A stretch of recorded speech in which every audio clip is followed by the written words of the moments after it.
Right, so this is me, I'm Roger Hallam, and I'm doing this sort of, well, it is a lecture, isn't it, really? It's a talk. Let's call it a talk, shall we? And sounds better.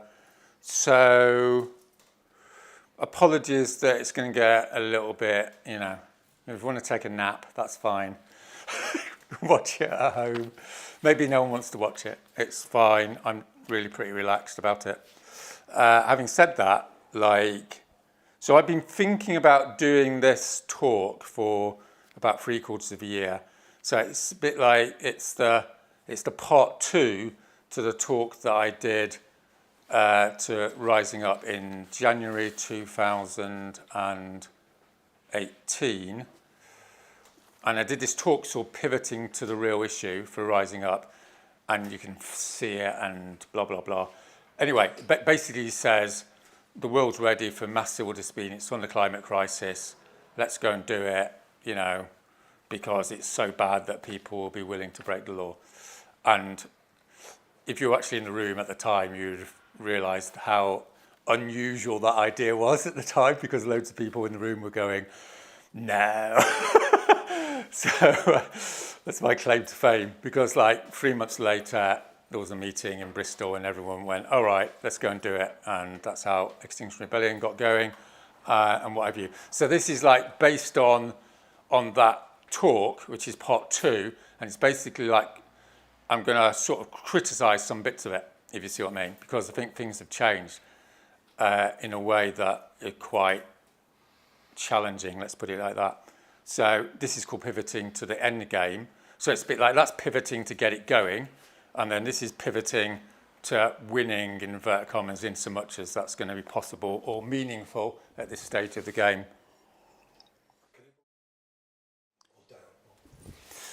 Okay, so it's all going to be pretty relaxed, even though we're talking about the end of the world. So I'm not going to be doing any big emotional things. We're just going to be looking at the intellectual side of it with our brains. And obviously that's not the whole shaboodle, as I will mention. But I'm not trying to get anyone to sort of start signing up to anything, right? I'm going to start with a few tangents. So regression to mean is this thing where if a football team, it was in the States, so it's probably a baseball team, if they win 3 times in a row because of luck, right, they'll end up being on the front page of Newsweek, right? And they'll say, aren't they amazing? They've got on the front page of Newsweek, they've won 3 times, if you see what I mean. And there's this sort of joke that as soon as you get on the front page of Newsweek or whatever, or I think it was Time magazine, then they always lose the following time, because it's a bit of a cognitive error, which is, you know, if you play football, you might just win 3 times out of luck, right? So in other words, it's not because they're better, it's just because they're lucky. And so more times than not, they will lose the following time, right? Because, you know, it's nothing to do with them being that great, that was just luck. So you can see this with me, so you usually get some intellectual guy and he hits on something really good, and then, you know, pivoting to the real issue and heading for extinction talk that I did. So this is my 3rd talk, and so people might think, oh, well, that's amazing, but it might be I might actually just be crap, and this is all crap. So that's my little humble bit. But my proposition is that this is the most important information in the world. I always like saying things like that, but that's because I think it is. But, you know, it might be wrong, so you think that's really arrogant and outrageous and male, then so be it, because I could be wrong. But it's it happens to be my opinion. This is the most important information in the world. But obviously, I'm going to do it in a bit of a shit way because I'm really scruffy doing things. So someone will watch this video, hopefully, and make it all better. Because if you see my first Heading for Extinction talk, which was the first one, it was a little bit all over the place. But, you know, that's great because other people took it off and messed around with it.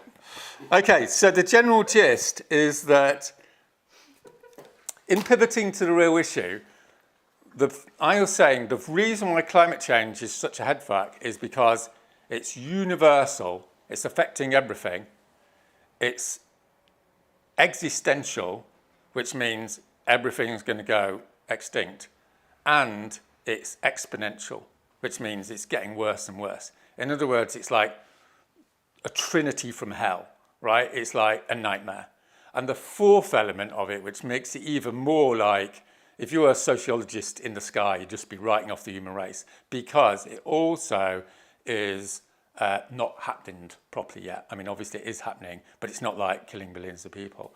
So I've just done this little thing here. So it's super bad. Everyone knows it's super bad, right? And it's not arrived yet. It's just in no particular way, and it's arrived a little bit, right? But in terms of, mass starvation and all the things, it's a long way. So it's the worst possible phenomenon for the human race, as we'll come on to identify.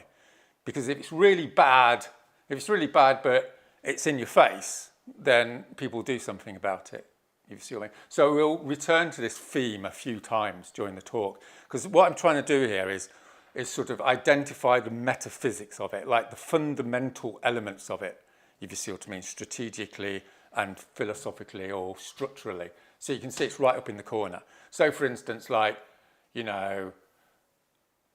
Boris Johnson is there. Do you see what I mean? So he's bad, he's pretty bad, but he's not, he's not Hitler. And he's right in your face because he's here now. Do you see what I mean? So you can see different things, you see what I mean, in different times and places. All right. So I'm going to say something about the climate situation, partially as an introduction to some key concepts, right?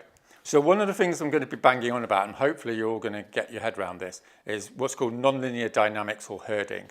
And I'll describe this in a lot more detail. And it sounds really intellectual, but it's actually not that complicated once you get your head into it. And all the work I do is about nonlinear dynamics. Well, basically what nonlinear dynamics mean is one day you're walking along the road and then suddenly you fall in a hole. It's like everything's fine and then everything's off the cliff bad, right? And in systems, whether natural systems or social systems, often that's not the case, right? Things just trundle along. But in particular circumstances, you have these situations where you're just trundling along and then it goes and everything falls apart. And we need to understand how that happens and why it happens, okay? And herding is one element of it. Herding basically means if everyone's doing X, everyone else does it. And this is related to us being mammals, and there's lots of research on it. So if everyone's being nice, as it were, everyone else is being nice. Like, at school, like everyone, you get into sixth form and everyone's like pretending to be nice. Do you remember that? I don't know. No. Anyway, so while, when you're 13, everyone's really horrible. So it's like everyone learns from people around them. So it's, that's just a silly example.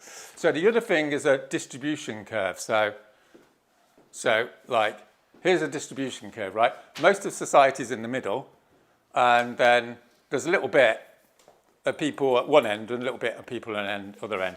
So this is a fundamental analytical tool, which loads of people don't understand. They'll say, people do this, right? But people don't do this. They mainly do this, and some people do hardly any of this, and other people do loads of it. Do you see what I mean? But it always has that broad distribution, broadly speaking. In other words, most people in the middle, and you have, these are called the tails, by the way, in so much as that's useful. Okay, and the third thing to understand is this. So this is a little bit complicated. But basically, if you do something to a system, it's like, if I hit Ramon, like I'm doing something to Ramon, right? And then someone's going to say, if you hit Ramon, he's going to hit you back, okay? So, which is probably, might be right or might be wrong, right? But in a complex, like Ramon's fairly simple, as it were, his simple system, no disrespect. But if you are getting off the maybe a complex, yeah. Anyway, that's a bad example. But in a complex system, like you have loads of things happening. Okay, so there's loads of Ramons in this complex system. And so if you have loads of people, then what will happen is some will do Y and some will not do Y, if you see what I mean. So in other words, like, for instance, a little example is, if you put like people's rotting lungs on a cigarette packet, 80% of people will go, I don't want to do that. I'm going to do smoking. So they'll do Y, right? But a minority of people will go, great, I love death. You know, I'm going to have more cigarettes. Do you see what I mean? And I'm going to be a deaf person because I just like doing it. No disrespect to you who smoke. But anyway, so, you know, you can see these different things that happen. So when you're doing sophisticated analysis, it's not like will something cause something rather than something else. It's more like how much will it cause something and how much will it cause something else? You see what I mean? Because you need to be thinking about it. So a bit more. All right. So I'm just going to go a little on a bit about the climate situation because I think you can sort of partially because it's important as far as this video is concerned to establish we're actually talking about something beyond serious. All right. So I'm not going to go on about loads of stats, but we're familiar with this stat at the moment, which is 5 degrees centigrade by mid-century. 5 degrees centigrade is it's locked in. You know, it's not necessarily going to be mid-century, but quite possibly because of other things. But let's not worry about that. It's going to be 5 degrees centigrade, you know, and that's 10 degrees inland. That's 30 degrees on a hot day, right? So in terms of those concepts we've just talked about, right, people think there's two things going on. There's feedbacks and then there's cut-off points, I'm going to call them, right? So let's just deal with feedbacks. So one of the reasons people don't understand what's happening is they have a theoretical idea. Everyone has a theoretical idea of what's going on. They just don't know it, if you see what I mean. Everyone has a philosophy. They just don't know what it is. And so most people think, okay, so, you know, that sounds quite bad. But what they don't realise is that the Earth's geophysical system is like highly non-linear, right? What happens is, if you look in the long historical record, it flips from two steady states, which is around 23 degrees centigrade. And that's when there's no ice on the ice caps. And it's, you know, 20 degrees, 40 degrees in the Arctic. And there's tropical forests and alligators that used to be at the North Pole. And then it flips down to loads of ice, which is, you know, Ice Age. So you have a look. So what you tend to find is once the ice starts melting, it flips up really quickly to a new, because once all the ice is gone, then you're at a steady state. Do you see what I mean? Because the Earth has heated up. So the Earth mainly heats up because the ice is gone. I mean, this is simplistic, obviously. And then it returns. So you can see here that you can see this non-linear dynamic thing, which is you trigger something, then it's like knocking a ball down a hill. So you might say, oh, I've only knocked the ball, you know, 5 meters away. But if you don't have the theoretical understanding that the hill suddenly goes like that, you can think, well, that's all right. It's only 5 meters away. I can catch it up, if you see what I mean. But it's actually like out of reach. And once it's out of reach, then you go up to 23 degrees centigrade, and that's goodbye human race and all that stuff. And the other thing that's interesting, in a funny sort of way, is this is another non-linear dynamic, right? Which is the human body can only survive within a certain temperature range, right? So, as people might know, there's this thing called the wet bulb effect, which is 35 degrees centigrade, 100% humidity or something along those lines, and basically the body dies in 6 hours because it can't cool itself down. So there's an absolute upper limit to how much the human body can live. And that's set, you know, it's done. It doesn't matter how healthy you are, 6 hours and you're dead. Now, if it approaches that, it can do you in and you're not dead, if you see what I mean. So it's not that healthy to be 30 degrees. And often it's not 100% humidity, and obviously you can have, you know, be inside and all the rest of it. The point is at a certain point, so this is the population, other things being equal, and at a certain point, which is this wet bulb effect, the whole population dies. And it goes, it's a vertical downward thing. So it's not like, hey, we've got some heat, it's a little bit of a problem, it's more of a problem. It's like, bang, you know, you've got 3 million people in Karachi died in a weekend. And this is already happening in the animal kingdom, as you may know. You know, like certain, you know, 200,000 deer or whatever on the Russian steppe, it gets to a certain temperature, the the physicality of it basically means they all die. And we all, I mean, people are fairly unfamiliar with that one, but they're fairly familiar with this one. So this is the population, you know, you go out with no clothes on at night, let's say, and it gets colder and colder. And when it gets to minus 10, or whatever it is, you can look it up, then you get hypothermia. And by the end of the night, you're dead. That's it, right? There's no two ways about it. So, let's say that's minus 10 for the sake of argument. So at minus 12, at minus 7 rather, you're still going to survive, right? Everyone's going to survive. They're just going to get really chilly. But at minus 10, everyone dies. And then at minus 15, it doesn't matter because everyone's dead. So what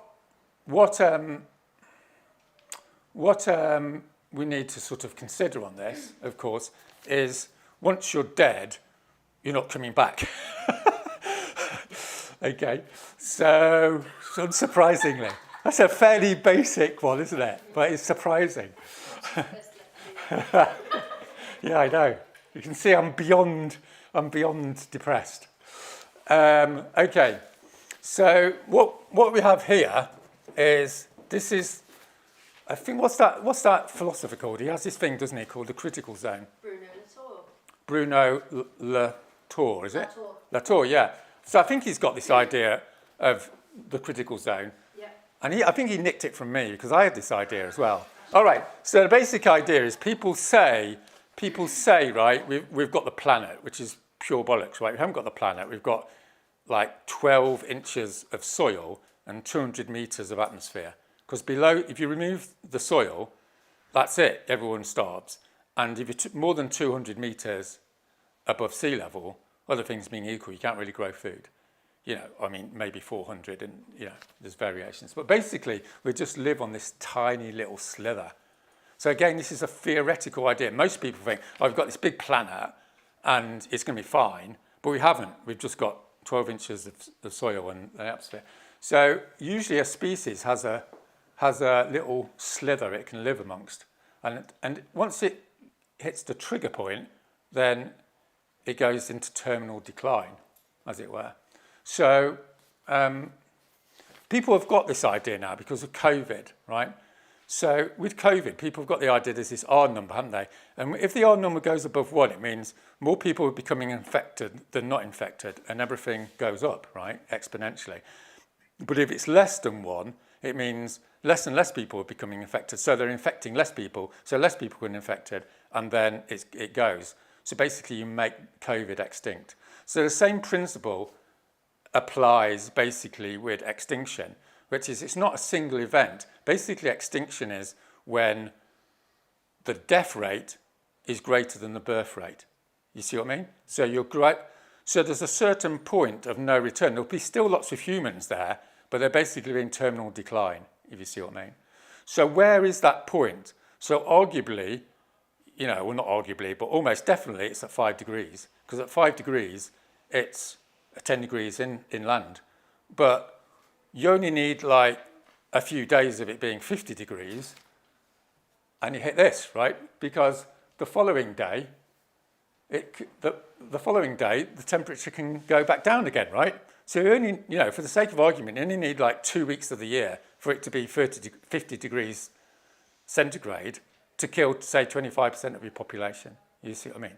So once it gets to here, basically that's the extinction point because you're terminally in decline. So let's say 25% of your population dies every 5 years. And, you know, maybe people are born, so it goes up by 15%, but it means it keeps going down and down until it gets to 0. And another sort of error, I suppose, is, I'll finish on all this, is so here's the probability curve, right? So we could be at 5, you know, we could be at 3 degrees here, we could be at 1, we could be at 5, right? So if X basically means some crap's happening and Y means some other crap's happening, right? So you have to add them up to find how bad things are. So this is like a probability thing. But there's a 0 possibility of hitting extinction, right? In this scenario. So this used to be the old idea, which was we were going to head to 2 degrees centigrade it was going to be pretty bad. This is the global north and this is the global south, and you add them together and that's how bad it's going to be. Now, metaphysically, right, there's something totally different with this scenario. In this scenario, like this is the 5 degrees scenario, let's say for sake of argument, there's this terrible thing happening, there's this terrible thing happening, but there's also a 10% likelihood of extinction. So if there's a 10% likelihood of extinction, then it's sort of like x plus y plus a percentage of extinction. So if you think, this gets a bit complicated, but in mathematics, if you take extinction is a bit like infinity, it's like the end forever. It's like negative infinity. Do you see what I mean? That's it for the rest of infinity, there's going to be no human beings. I mean, just think about it for a minute, right? That's what extinction means. So if you're trying to do a risk analysis, basically it's x plus y plus a percentage chance of extinction. Well, if you divide infinity by half, it's still infinity. You can check it out. Just take my word for it. Okay? So in other words, like, as soon as you hit what you might call a substantive chance of infinity, then you're in a completely different ballpark, morally and biologically. You see what I mean? It's not like, we're trundling along and it's going to get pretty bad, No, we're trundling along and then we're going to have a 10% chance of extinction, which basically is off the scale bad, right? In purely rational terms, you shouldn't, as soon as there's a chance of extinction, then the whole civilization is morally and psychologically fucked to even consider doing it. And of course, what we've got here, as we've identified, is, looking at the facts and figures, if you're at 5 degrees centigrade, you're in the ballpark of almost certain extinction, right? Because you're going to destroy the food supply. So that's the end of the physical science bit, right? The natural world and what's happening to it. And so what I've attempted to do is say you're going to understand intellectually, or you're going to understand what's happening with the climate if you understand the broader framework. You see what I mean? Of our extreme vulnerability, of nonlinear dynamics, etc., etc. And I'm going to continue that theme right through this talk. Like, this isn't a talk, it's going to try and understand intellectually why there's a major problem in terms of our strategy. And dare I say it, this feeds into beyond politics as a radical flank of XR, or I don't want to get into specifics, but why my basic thesis is we have to be super, super radical, right, in order to maximize the probability of maintaining a semi-organized society in the next 30 to 50 years. And it's an intellectual exposition, as you might say, of that point of view, right? It's not an intuition. It's actually focused on a theoretical framework, and I'm going to try and provide evidence and a logic to it in the next hour or so, right? So there's two sort of core sort of fuck-ups about the human race, basically, is I'll do one at a time. So this is the first one. So this is my most important chart in the world. It's my most important chart in the world. Okay, so what this identifies is that human beings do not make rational sort of assessments of how bad something is. And it's mainly that the amount of time or arousal or effect or emotion or attention that they give to something has a relationship to how far away it is, either in time and space. Okay? And the relationship is a power law curve. So a power law curve basically means it's flat here, and then it hits about here, and it goes, right? So it just speeds up. So let me give you the example, and then you can see it. So let's say 1,000 deaths happen, right? 1,000 deaths are constant. That's the constant. It's a constant reality. 1,000 people have died. let's say in a natural disaster for the sake of argument, right? So if it happens in China, right, which is a distant, far away, then let's say 5% of the British population will hear about it, will talk about it. So I'll just give you a little example, right? Everyone can be honest here. Which country in the world has just lost 200 people in social disturbances? Does anyone know? 200 people have been shot dead, hacked up, whatever, slaughtered in a country in the world. So, no. So you're all, really ethically connected, sus people, but the four of you don't know where it is. Why is that? Because the papers didn't tell you, right? You have to look about the 10th item down on the Guardian website, and it was on there for about a day. So it's in Ethiopia, like a pop star's died or something, and there's been riots. So this is nothing to do with even people that are really, this is everyone, right? It's like, if you're really sussed, you might be here, but you're not going to be here. Okay, so if 1,000 people, you can see how it works, right? Yeah. So in 1,000 people in Italy, then maybe 20% of people in the UK talk about it, right? If it's the UK, it's going to be on the front pages, right, for the next month. So you see that power law curve? You see what I mean? Like, you see an earthquake in southern Italy, right? 1,000 people die. It's like, oh, God, that's bad. It's like, what else is happening? Well, if it's in the UK, it's a bit like you've got special reports from Manchester, and you see what I mean?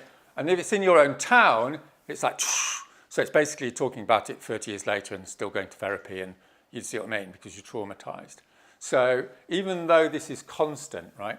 So for 30 years, everyone's said in the climate change industry, there's a complete consensus that this is the head fuck situation because climate change is down here, right? So even though it's 20 million deaths or 6 billion deaths or human extinction, it's still right down here because it's not like banging in your face, okay? So that's a problem. That graph could be put on the gravestone of humanity as whoops, evolutionarily sort of buggered. And all the fatalists look at this and they go, that's it, game over. But so this is herding for you. This is another sort of fuck up about human beings. But that's because we're mammals, right? So all mammals, broadly speaking, are herd animals. What herd animals do is, if everyone's running that way, you run that way as well. And this all sounds a bit demeaning for people that don't like to think they're mammals, but there's a big literature about it, and it's just the way it is, right? So I'll give you a little example of how herding works. I think it's quite amusing. But anyway, so this is Roger here, that's me. And I'm in a field because I live in the countryside. So I actually do a bit of the maths on this. I've done a bit of the maths because I'm a bit nerdy. But anyway, there's the gate, right? So these are the cows, okay? So the cows don't like me, okay? So there's cows here, do you get it? There's all these cows, and I'm heading towards the gate. Now, if the cows are being rational, they would go, these cows here would go, hang on a minute, there's this nasty human being coming in, we'll run that way, right? That's what they should do, rationally. You see what I mean? But everyone knows they don't. If I walk along here, these cows will run straight in front of me. Why? Because it's like the centre of gravity, which is mathematically, it's at the centre of the herd. Now, if I catch one, he might run that way, because, but broadly speaking, you see them, they all start running, and they'll run across me, which doesn't make any sense. You see what I mean? From a, predator point of view. But they'll do it anyway. So obviously the moral of the tale is, here's the cliff, as it were. So that even though you're trying to tell everyone about climate change, they're all still running off the cliff because everyone else is. You see what I mean? So this is another total headfuck situation because, one, people don't realise it's coming, and when it's coming, they're still going to be following everyone else. So it's not that great. So this is the most important graph of this talk. So if you don't remember anything, remember this. All right. So in my original sort of heading for extinction talk, What I said was, you go and tell people the truth, and you have what's called a bifurcation system in the room, which is 70% of people get depressed and go home and don't want to do anything. And 30% of people go, oh my God, it's really bad, I'm going to do something. So it bifurcates, which is a posh word for it splits. So this takes us back to this, right? Because psychologists for 30 years were going, if you tell people the truth, everyone gets depressed. No, because it's a complex system. Some people flip the other way. So it's not like the positive psychologists were wrong, they were just incomplete in their analysis. And of course, the hypothesis for Extinction Rebellion was those 30% will be the 3.5% of the population which will force structural change. So you don't need those 70%, no disrespect to them or anything, but just analytically speaking. So that was the sort of pivoting to the real issue hypothesis, right? It's like, we've got it. We go out, tell people the truth, they become radical, and then we go and sit in London, we get 5,000 arrests, and the government's forced to act, right? That's the takeaway line of Extinction Rebellion. Okay, so my proposition is there's a fatal flaw, to quote XR Justice.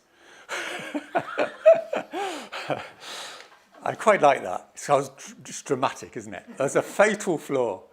Okay, the fatal flaw is herding, right? So what happens is in XR is here's all the original members going, we're fucked. And, we've got to do something. So all these people move into XR. And they're loads more radical than society because they know that climate change is happening. But they don't go to what I call this truth line here, which is the line at which you should be in order to successfully change society, right? So this is a little bit complicated, but I'll do it one bit at a time. So the XR centre ground is here, right? And so what happens is, the reason why it's all clumped here is because of herding, right? Because everyone wants to be in with the main guys, right? So if you're a little bit conservative in XR, you go, okay, I'll go and do some rescue sport. And if you want to go to prison or something, you go, oh no, I'll just get arrested. You see what I mean? So although the original people were here, or let's say they were here for the sake of argument, then what's happened is, as it's grown, it's just been in the middle ground, which isn't where it needs to be. It needs to be here on this objective truth line, if you see what I mean, in order to properly change society in the amount of time we've got left. So this is where it needs to be. This is the optimal point, right? But my argument is that you might say, well, that's good, Roger, it's moved a little bit. But if you come back to this, if you come back to the 5 degrees, that might, this might get us to 7 degrees, this might get us to 6, and this will get us to 2. So it doesn't matter, we're still going to go extinct. You see what I mean? That's you can't prove it, of course. It's difficult too. But basically, this is still an extinction territory. In order to not go extinct, we need to stay below 2 or whatever it is, or this is this line here. And so this line here, of course, is what I'm calling postmodernist truth. So this is the idea that the truth is we can carry on consuming loads of stuff because everyone else is, and that's the truth. But it's a postmodernist truth because it isn't connected to any reality. It's true because people think it's true, which is fine when you're talking about art, but it's not true when you're talking about geophysics. When you're talking about geophysics, it doesn't give a damn what people think, right? The truth is that if we don't slash carbon emissions in the next 5 years, we're going extinct. You see what I mean? So this is a problem. All right, I'll just give a little example. You could call this the 38 degrees problem, but it's like a structural problem in social movements, which is they're set up by radical people, and then loads of liberal people join them, and then they become conventional, right? So I think in 38 degrees, it was quite left-wing and what have you. Loads of liberal people joined, and then it was democratic, and so everyone wanted to just save trees or whatever, rather than bring down the government, let's say. So you can see how this is a structural problem. There's other sort of elements here that tend to sort of reinforce, I'll just go through them fairly quickly, reinforce this herding mechanism. Okay, so one of the problems is institutional inertia, which basically means everyone in the organisation knows they should be more radical, but no one's moving. So like at King's College, you know, I went on hunger strike, went to see the vice principal, and he said, yeah, I agree with you, Roger, we're heading towards extinction, you know, we've got existential crisis. That's euphemism for it, isn't it? It's like, so I was going, so why hasn't anything changed? Well, it's just really difficult to change things. So in other words, like everyone in King's College wanted to change, but no one could because everyone was waiting for anyone else. It's a bit of a bystander thing. But it's also called a collective action problem, which means like everyone wants to get there, but no one wants to stick their head above the parapet, if you see what I mean, because everyone's just doing their thing. So maybe people in XR think they should be here. They sort of know that, but you know, no one's really moving, and everyone thinks they can't move because, you know, no one else is moving. The other thing is like people tend to anchor themselves around the center of the herd. In other words, they'll say, we did really well because we got 1,000 people on the street compared with 500 people last month. So in other words, their anchor is the 500 people. Their anchor isn't the 5,000 that we need in order to not go extinct. So they think we did really well because they're anchored. And that's the default mental sort of way of thinking, is you think, oh, we're here now and we're going over there, rather than thinking, we actually need to be 2 miles away. So it doesn't matter that we've just got, you know, it doesn't matter that we've just got 500 people in the street. You see what I mean? So you delude yourselves by sort of progress, as it were, by limited progress. Okay, another thing is if someone suggests that you move over there, then they get into trouble, not mentioning any names. So you've got an in-group, out-group thing, which is another element of herding, which is, look, if you're going to suggest something outside XR or outside your organisation, you're a bad person because you're undermining the culture. You're undermining the solidarity of us all. You see what I mean? So it becomes quite difficult to actually do it. And then two other aspects of it are loss aversion, which is, you know, if we try to be, if we go over here, we'll upset the general public, and we could lose. So it's best to be safe. It's loss aversion. It's best to be safe because at least we're not going to lose anything. But what they don't think is, well, we're going to lose everything anyway unless we risk doing it. You see what I mean? But that's quite difficult to understand because, of course, because climate change is down here and it's quite far away. Okay, and then the other thing is like pragmatism, which is, look, if we go down here, we're even further away from society, so we become irrelevant, right? So it's the pragmatism argument. So this is what the Green Party does. You know, why the Green Party, no disrespect to the Green Party, but what the Green Party was saying was, look, we know climate change is really bad, but we don't want to put it in our manifesto because everyone will think we're mad, so we're not going to put it in.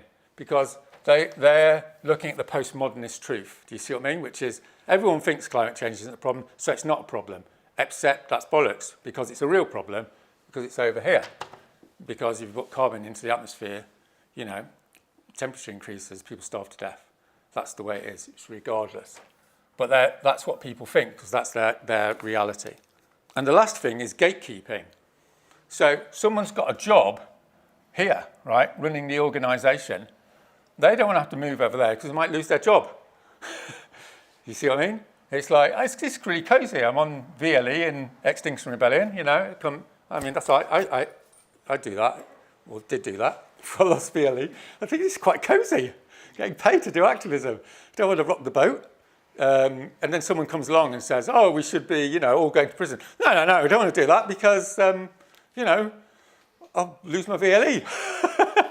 Or, you know, that's going to disturb the power structure. You see what I mean? So you see, like, gatekeeping in across loads of social movement organisations. which is, I'm just thinking about myself, basically, and my power in the organisation. All right, so you can see, it's not good. It's not good, to use a great English expression. Okay, so an extension of this problem is I've been trying to think about Chenoweth's hypothesis. So Chenoweth is the main sort of social movement theorist, and who's written about this, and her idea is you get loads of people together, to go onto the street, and they bring down the government, or they have structural change because there's so many people doing it, right? So the implicit assumption here is that you should build alliances across loads of groups, because then you get more people on the street, right? You see the logic. And she did a lecture in London, and she was actually saying this. She was saying, right, so the name of the game is to go and do, go out and make all these alliances. Now, the problem with this, there's a structural flaw here. And the structural flaw is that this assumes that what's bad is in everyone's faces. So the classical model here is the Global South civil resistance uprising model, right? So what happens in that is there's a dictator and he's killing lots of people, and it's happening, and you can see it on social media, a variation on the theme of what's just happened in America. And everyone's going, fuck this, we want to get on the streets. But they don't, because they're not organised, and the alliances haven't been made, and no one's taking the initiative, let's say, for the sake of argument. So what happens in the Chenoweth model, you basically get everyone on the streets, and then you have this shift, right? That's the distribution of opinion, as it were, and it shifts over there, which is the new truth, which is everyone should be treated in a fair way. But the problem is, most people think climate change is there. Do you see what I mean? Because it's here. If it was really bad and here, then the Chenoweth model would work, because everyone would just be going, yeah, we just need to be organised to get on the street because it's fucking bad and it's in our face. It's like there's no distance, right? People are getting done in. But when it's up there, if you go to people and say, look, climate change is really bad, they'll go, I'll put it on the agenda in a month's time. Do you see what I mean? Mm-hmm. Because we've all got this problem. They think climate change is down here, okay, but it's supposed to be up here. But it's not, because it's not in your face. So this is a really big problem with the Chenoweth hypothesis, which is really bad news. It's bad news. All right, so I'm going to do my favourite topic, which is the sociology of revolution. So this is a little bit of before we come on to the solution, I just want to take this little tangent, right? And this is quite straightforward, though it's quite mind-blowing. What happens with revolutions is they sort of come out of nowhere. So in a normal situation, this isn't the postmodernist truth. It's the real truth, right? Which is, society's trundling along. It's got a few problems, but, it's basically okay. And then you've got a few people on the long tails here going, actually, it's really crap, but they're sort of exaggerating, let's say, for the sake of argument. So if they're going to get anywhere, they need to move towards the centre.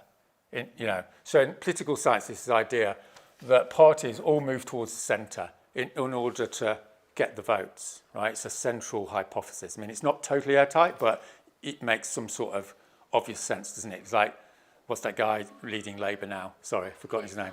Yeah, so he's just standard politician. He's going, hang on a minute, climate change, there's no votes in that, so we're going to move towards the centre. Oh, austerity, it's not much, we need to get Middle England, standard Labour Party routine. All right, so, that's interesting. So what happens in a revolutionary situation is that everything's trundling along and then there's a massive crisis. And the massive crisis could have been building for some time, right? But it hasn't actually blown up. So, in other words, like, there's this problem here, and then suddenly it becomes real all of a sudden. Okay, so I'm just give you a historical example and see how this sort of works out. So if you're over here in the reformist society, this is like a Life of Brian scenario, right? So Life of Brian is going, there's all these dickheads, you know, revolutionaries on the edge of society. They've got no idea what's going on. Everyone doesn't want to have a revolution. Everyone just wants to, you know, watch Facebook or whatever. And then they all split off into all these different groups, right? And the reason they do, by the way, is because this long tail is really long, right? You can be, you know, a socialist, or you can be a communist, and then you can be a Maoist, and you can be a hyper-Maoist. You see what I mean? And, you know, depending upon what you want, you know, blah, blah, blah. But the main point is these people are irrelevant, right? Because society is just trundling along. So I'll give you the example of Russia in 1917. So this is really interesting, I think. So what happens in a revolutionary paradigm, a revolutionary context, and I'm not making any moral judgments, right? In the sociology of revolution, there's lots of liberal scholars. So it's irrelevant whether they think revolution's good or bad, right? They're just looking at the sociological dynamics. So in a non-revolutionary situation, the revolutionaries are just a waste of time, right? So, you know, like when I was 20, I realised revolution was a waste of time after being anarchist for 2 years. And, you know, I knew it was a waste of time until about 2008. And then I thought, oh, yeah, it's inevitable. So I sort of changed. But, you know, it was, right? In the early 1990s, it's like everyone was just going, yeah. You know, everything's broadly okay, unless, obviously, you're in the minority and all that stuff. But, all right, so here's Russia. So there's 3 groups in Russia. There's the reformists. This is 1900, for sake of argument. There's the Mensheviks, and there's the Bolsheviks, right? So the reformists, you know, we just need a little bit more money for the poor people. And the Mensheviks were called Mensheviks because they were the majority in the revolutionary movement. And they were going, yeah, we need a revolution, but, you know, we don't want to be too extreme. And then right here were the total lunatics, which is the Lenin lot, who were going, hang on a minute, we're going to do whatever it takes and kill everyone if needs be or whatever, right? So in the revolutionary, in a reformist context, of course, these people have got a little bit of hope of getting to power, and these people are just way off, and these people are just total dickheads, right? That's the sort of situation, analytically. But in World War One, so there was loads of problems in Russia, but in World War I, that was like, you know, 9/11 times 1,000. You see what I mean? The whole world just went into total chaos. There's millions of people getting slaughtered on the Eastern Front. There was no food, you know, blah, blah, blah. In other words, this situation, which was implicit, came down here. It was super bad, and it was in everyone's face. Or it was over here, right? You know, bad things happened in Russia, and it was suddenly like your son's died. You see what I mean? So suddenly, like, this is what you might call state power here, this line here. So you had all the bad guys, you know, the Tsar up to here, 1917. And then because it was so bad, what's called a fiscal crisis of the state in the literature, in other words, they run out of money, then the reformists take power. So the reformists are in power for, let's say, for sake of argument, 4 months. But it's so bad that the Mensheviks go, forget those reformists, they're so bad, they're not doing anything. We need to socialise the economy. So then the Mensheviks come along and they take control, right? I don't think they did, but anyway, that's pretty irrelevant. I think they did for a little bit, but you know, and then they're no good because they're not as ruthless enough. You see what I mean? And so the Bolsheviks, and they win. So the guys on the extreme in a reformist paradigm have 0 chance of getting into power, while in a revolutionary context, in simple terms, the people on the extreme get to power when the shit hits the fan, when that point comes down to this point. Do you see what I mean? So no one's making any value judgments here. It's not like the Bolsheviks are good or bad. It's just like this dynamic. So Just so you think I'm not being super left-wing, same thing happened in 1989. So the poor dissidents, right, they'd been working away for like 40 years saying communism was really bad. But like a lot of activists, they were quite conservative. They're going, we just want socialism with a human face. And, you know, we can have the communists, but they just want to stop having a police state because, you know, we just want to make things a little bit better. In other words, like the reformists. And then 1989 happened, which is, again, fiscal crisis of the state, i.e. the state ran out of money. And suddenly, like, everything becomes possible. So the popular opinion came up. In other words, a right-wing party came up and said, we don't want any socialism. So these poor guys that had been working away for 30 years, they had a little party, and I think they got like 5% in the election, while the Capitalist Party, as you might call it, they got like 50% for the sake of argument. Do you see what I mean? So the guys who were totally opposed to the regime, i.e. the general population, they said, we're finished with all this socialism rubbish, you know, and police state, we just want to be like the West. So they won. And the dissidents, you know, lost. So the dissidents suddenly became like irrelevant. You see what I mean? Because of this non-linearity of change. So what happens in political science? Like there's this idea about Latin America. If you look at Latin American history, what tends to happen, and again, this is the simplification, is you get a really shitty sort of dictatorial regime. And then it's because it's so bad, you get a really extreme authoritarian, you know, left-wing guerrilla movement who, you know, are just ruthless. And so you have the right wing here, and they, you know, all these people are incompetent, as it were. So, you know, they're just running off, you know, buying loads of stuff and everything. So their regime collapses, but it doesn't, it collapses all the way down to the extreme left. And then because the extreme left is so, like, mad, as you might say, they mess it up. And then the right-wing people come back, you know, with a bit of American help, let's say. And then you get the right-wing government again. Okay? So this here is like democracy. So you have a little phase of democracy for maybe 4 months. And then the Liberals get chucked out. So this happens over and over and over again, right? So this is normal democracy, right? So what normal democracy is you're within this band. So it's like people are a little bit bad, and then people come in that are a little bit radical and get rid of them in elections. You see what I mean? So you can see this is the reformist situation. And this is like, you know, continual, this is why you just get endless revolutions. This is my central hypothesis.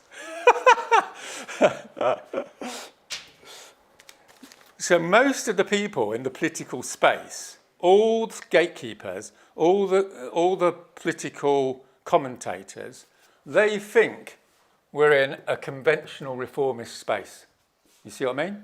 And because they've got evidence for it, which is the Tories win, and then Labour win, and then the Tories win. And there's a few little, you know, rumblings on the edges. Every now and again, Jeremy Corbyn gets in. But broadly speaking, we're trundling along. And there's this little thing called climate change, which, you know, we're going to sort out, right? That's the general position, isn't it, of what you might call 90% of the political space. But what we know is that World War I is going to happen. Do you see what I mean? We know World War I is coming along the road. Now, if you were a Marxist in 1900, you might have said World War I is inevitable. And you know that it's not inevitable, but it's pretty likely because of imperialism and competition between the states, right? So the Marxists, the reason why the Bolsheviks stayed super extreme is because Lenin had this bright idea. There was just a matter of time before all the imperialist powers were going to beat each other up. There'd be a major collapse of state authority and the Bolsheviks would run in and win the day. And he bettered right? So what we can say is Lenin was probably pretty much correct, but it wasn't an absolute guarantee because it was World War I was a social construction. Do you see what I mean? It's not like, it wasn't guaranteed like driving a lorry at a wall at 70 miles an hour and you're 5 meters away, right? You see, it's more like, it's pretty likely, like, you know, yeah, like a political prediction. And the same with 1989. Like, no one knew 1989 was going to come, but you know, maybe you could have predicted it because in the sociology of revolution, you have this idea, I'd say, the fiscal crisis of the state. So what happens is basically a state gets more and more into debt, and then it goes exponential. Because if it gets more into debt, it gets even more into debt, and it borrows, it gets even, you see what I mean? So it's a bit like a bubble. So this is what states do, and then they collapse, and then everyone goes hungry, and then they're on the street, and then there's a revolution. That's the classical sort of model. So what I'm suggesting is that an ecological 9/11, as I call it, is inevitable. It's not just lightly like World War I, right? Because we're not talking about a social construction here, something that's, likely to happen because of social forces. What we're talking about here is a lorry going at 70 miles an hour into a brick wall with 5 meters to go. You see what I mean? In other words, it's a physical thing. So we can say with absolute certainty that at some point there's going to be an eco 9/11. So it might be a small one, or it might be 2 or 3, or it might be a massive one. And the reason why it's going to come out of nowhere is because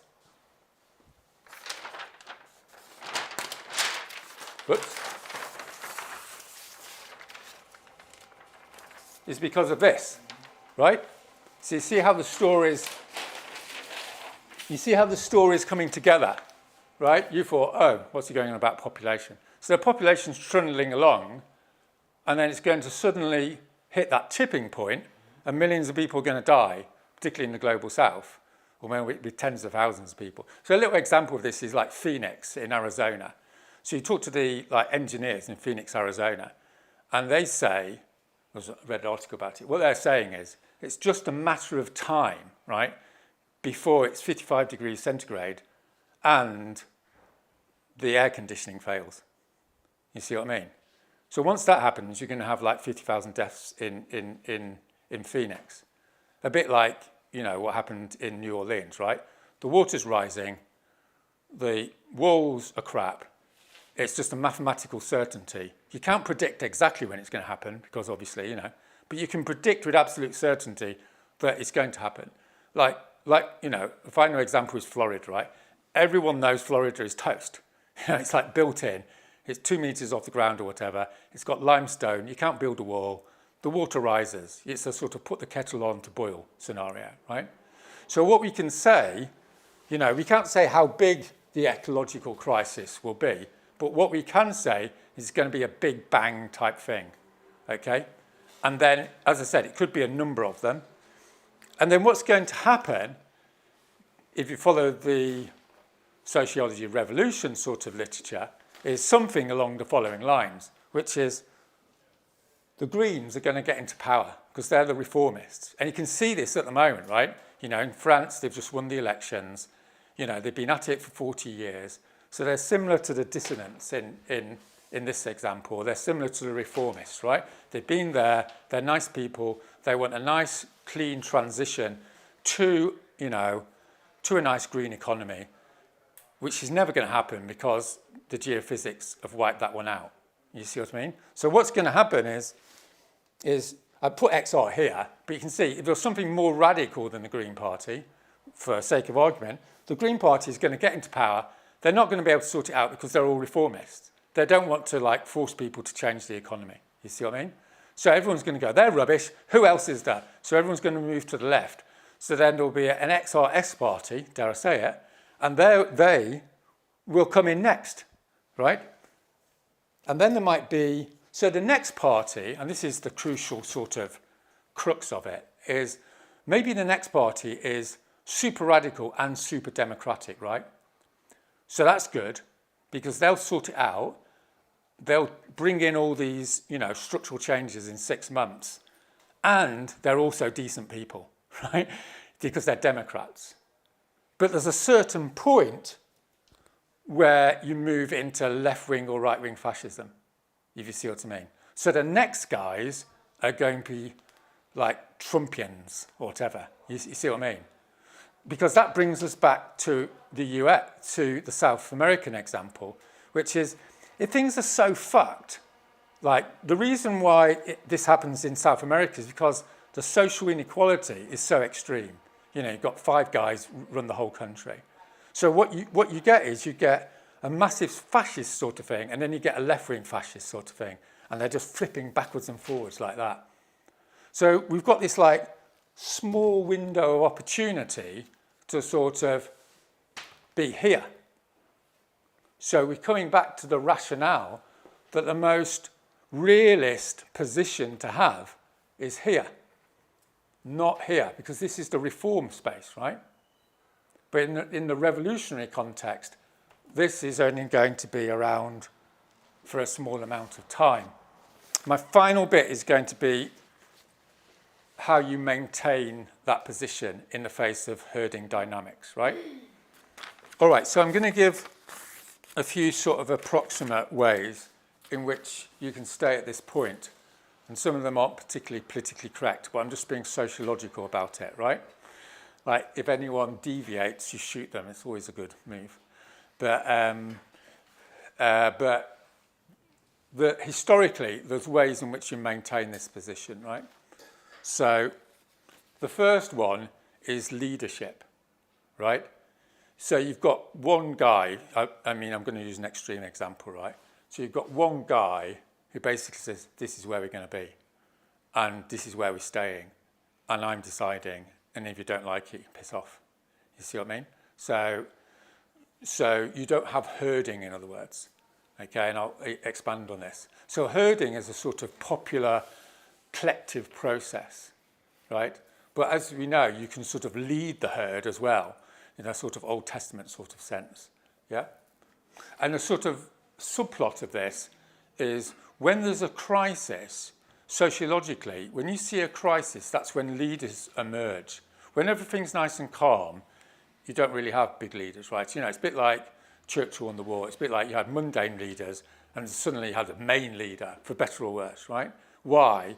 Because someone needed to take control of the situation and do what was necessary. You see what I mean? So you gave control to this one guy, you know, who's trusted and blah, blah, blah.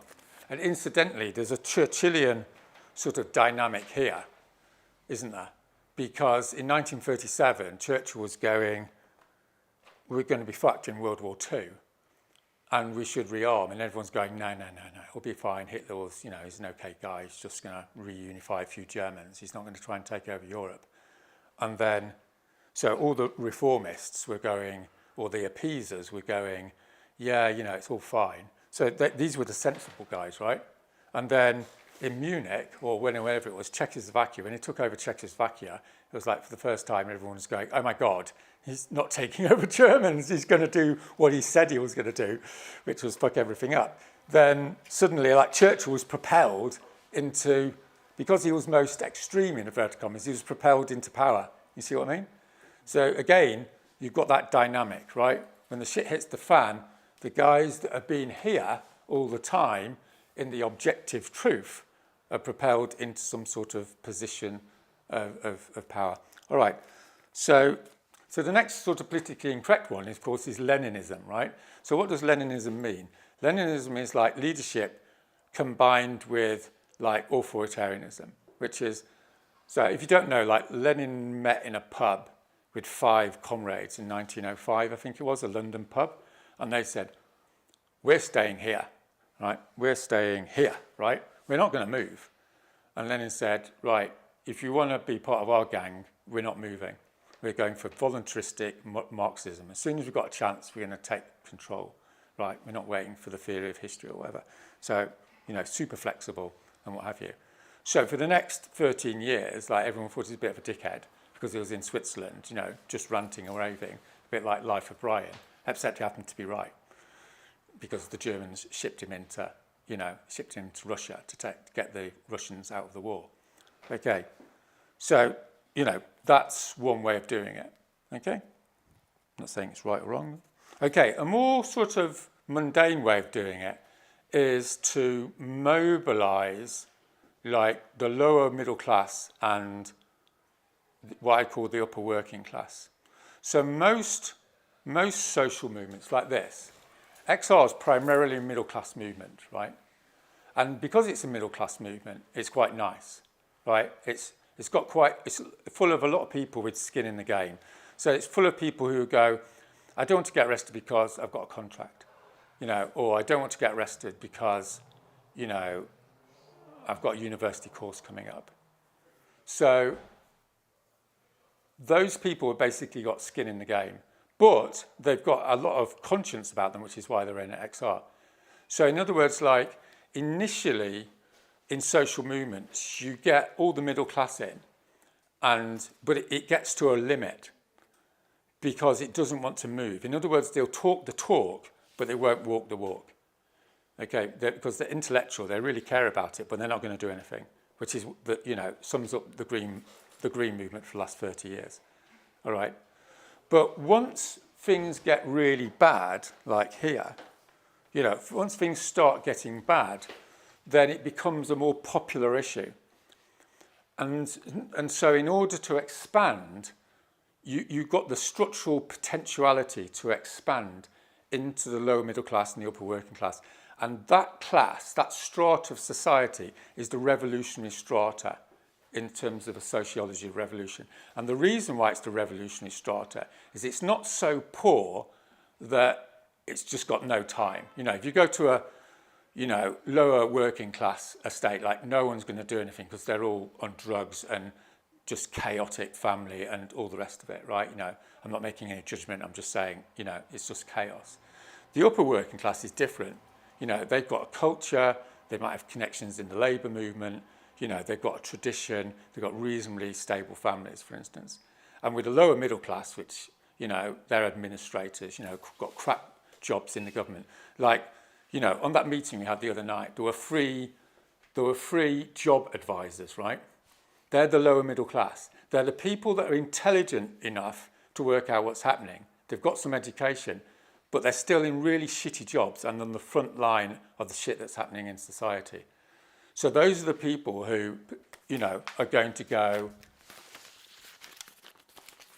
open up into a mass movement. They're going to be the mass movement. So you saw this like in France. This is this strata, by the way, that moves to fascism as well. Okay, they move to the left or they move to the right in the 20th century.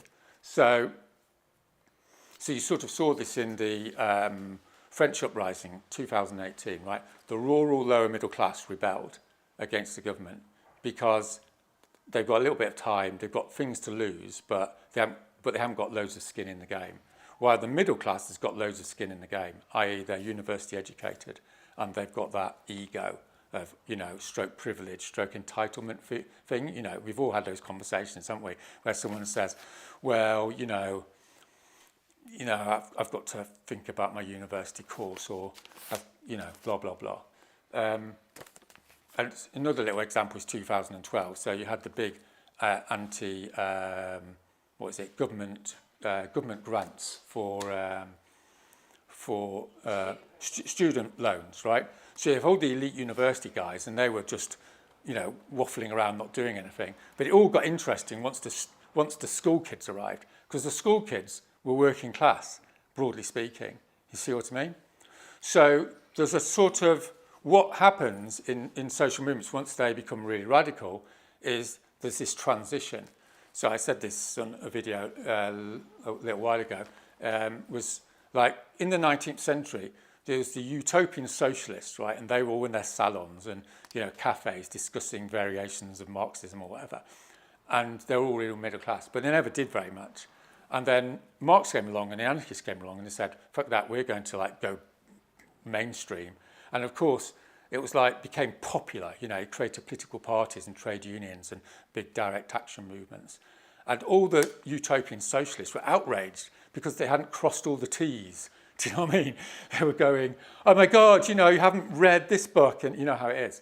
And the Marxists and anarchists were going, fuck that, we're just going to go and, you've got a job to do, which is to, take power and all the rest of it. All right, so that's like a transition thing. Okay, so the fourth idea is deliberation. So in deliberation, it's a big part of XR, of course, is people radicalize through free communication. So if you take this herd here, right? If you see on social media is herding on heroin, right? Because there's no communication. There's just, I think this, and everyone else goes, I think it too. And before you know it, everyone's agreed with each other and what have you. So, but the opposite of that, that's what, direct democracy, it's called, arguably.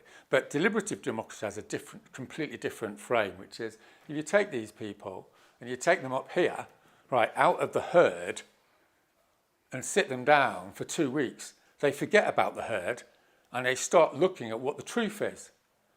So in other words, they're going to go over here, which is why citizen assemblies always move to the left, in so much as the left is right, as you might say, right? Which obviously it is, particularly in the present context. In other words, so you've just seen the thing in France, they've all came out and said, we've got to get rid of the economy. But if they're all sitting on their social media in, Toulouse, they won't be saying that. They'll just be going, oh, give us some more plastic or whatever, stuff. They'll just be going, give us some more stuff because they haven't had time and they want more stuff because everyone else wants more stuff, right? It's a fundamental thing. So that's that. But the real, game changer is what I'm calling prophetic transformation. So what prophetic means, at least in the Judaic tradition, is, I'm not an expert, but as I understand it, what prophetic means is you're listening to God, not other people.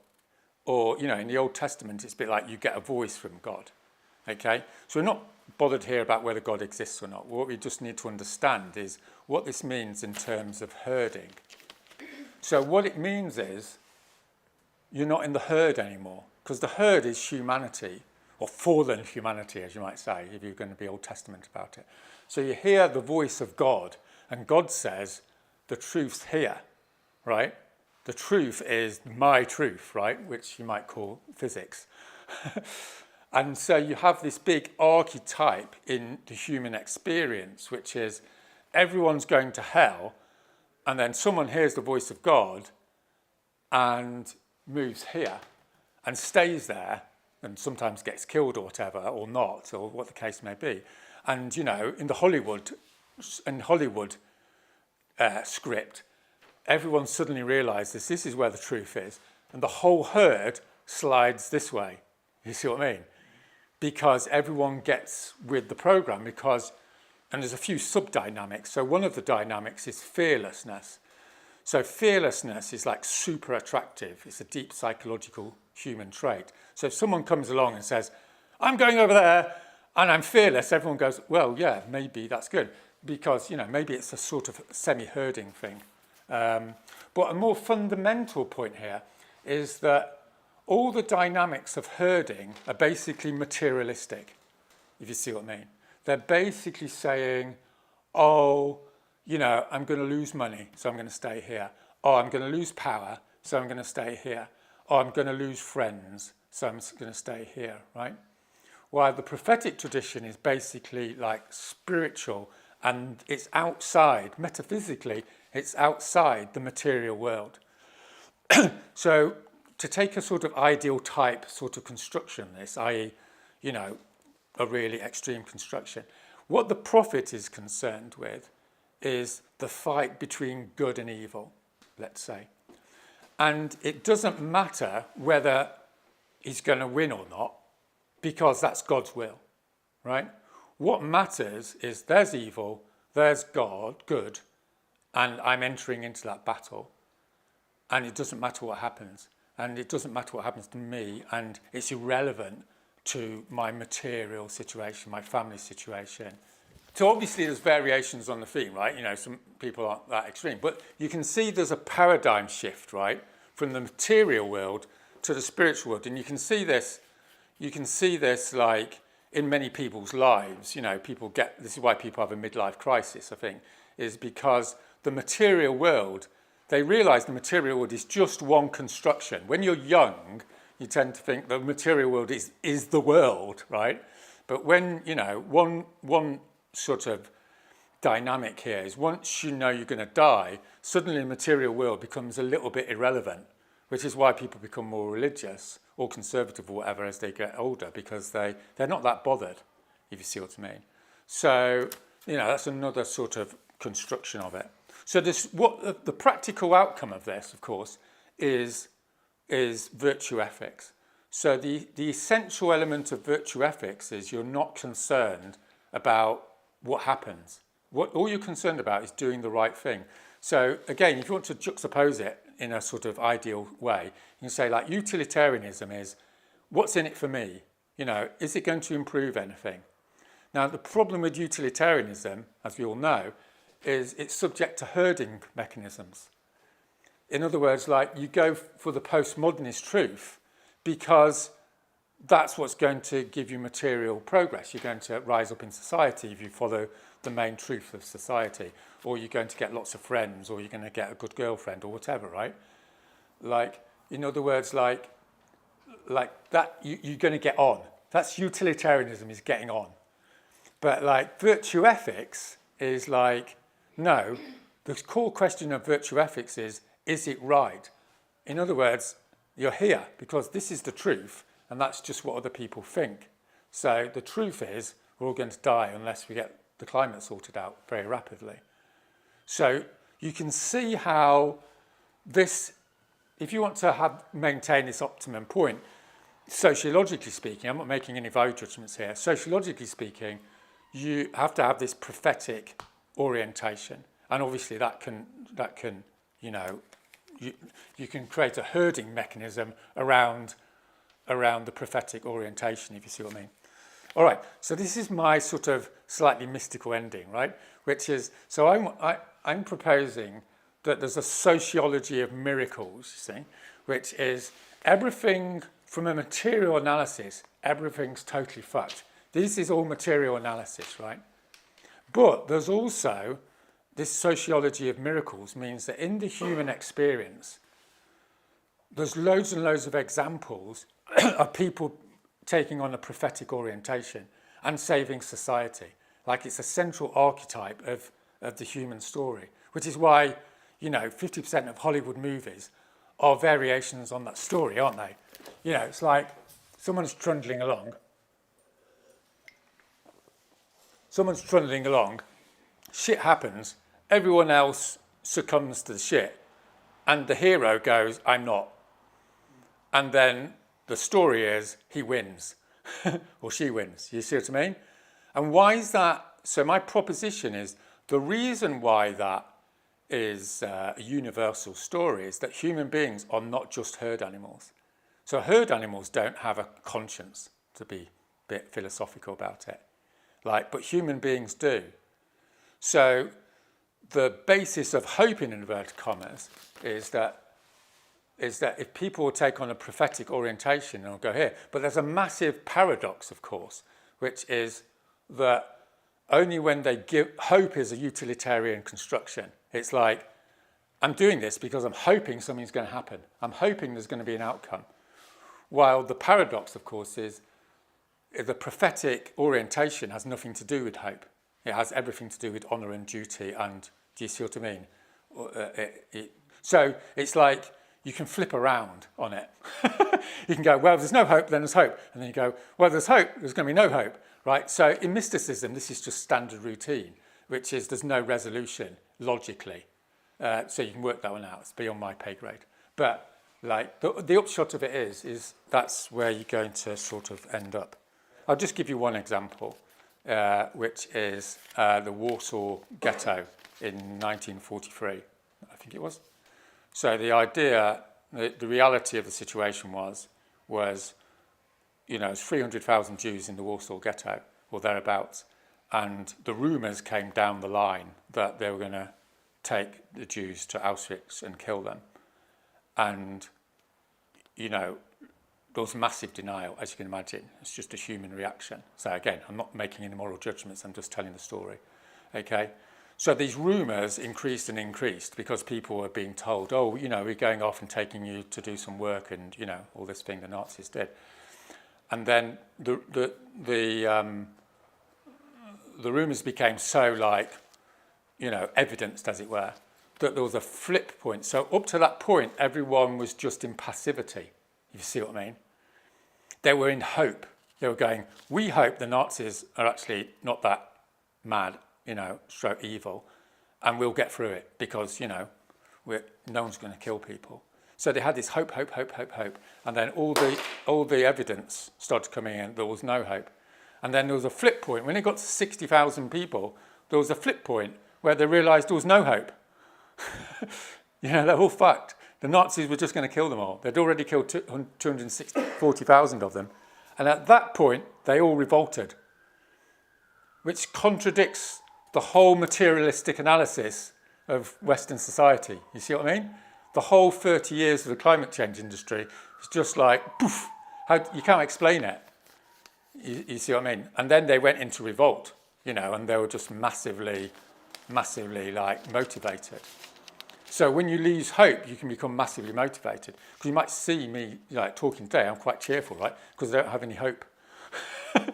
I mean, I'm quite happy that there might be, but that's not part of my equation any longer. So I'm just like going, I'm going to have a great life. I've got another 30 years left, and I'm going to do whatever I can to fight those Nazis. You see what I mean? And so, if you see the film, you can see the pianist. I think you can see it happening in that. And they all go, right, let's do it. And everyone gets a lot more happy, of course, ironically. And some of them did survive, just if you want to know. But, so that's it. That's what we're heading towards. Welcome to history. That's the end.